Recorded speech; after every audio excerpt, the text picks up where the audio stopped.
Awuor. Nyathi ma wuoyi ma jahigni 7 otho bang' lwar e bugo macho e dalagi mantie Kadak Mashauri Yako e boma ma Homa Bay. Nyathino moseyangi nyinge kaka Emmanuel Blessing ne olwar e bugo macho noero mane owe dhoge nono odiechieng' manyoro e kinde mane odong' e dala kende. Kaluwore gi familia mare, nyathino ma bende osebedo ka nigi tuo mar ndulme ne owe kende ka kwargi mosebedo kodak kode nodhi e liel moro ema ka noduogo odhiambo to noyudo ka nyathino onge.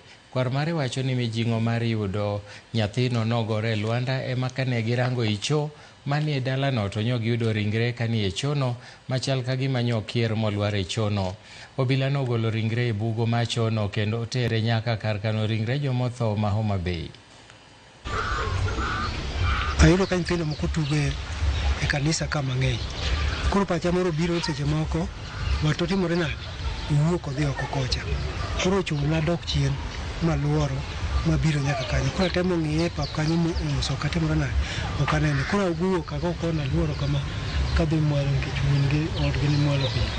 Koro ago kona kaluoro kadhi mwalo kamano maluoro nyaka piny kocha. Koro awuotho mos kabiro.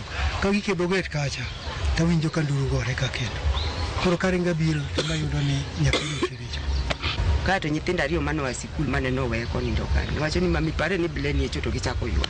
Tang'isi utemo wacho ang'ono. Utemo wacho ang'o. Pod ana insist mana ni gidhi gimeny. Mama nong'isa ni Bleni e cho. Ema kawo patik na kura bire cho. Ba bire cho to kata neno kaneno. Ang'isi ni kela uru chach ma unu godo na meny. Koso unu neno mana nanga lilo to uwacho na ni nyathini e cho.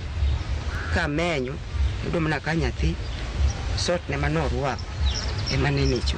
Ok achaka ng'iyo kendo maber. Tema chake kuro ywak.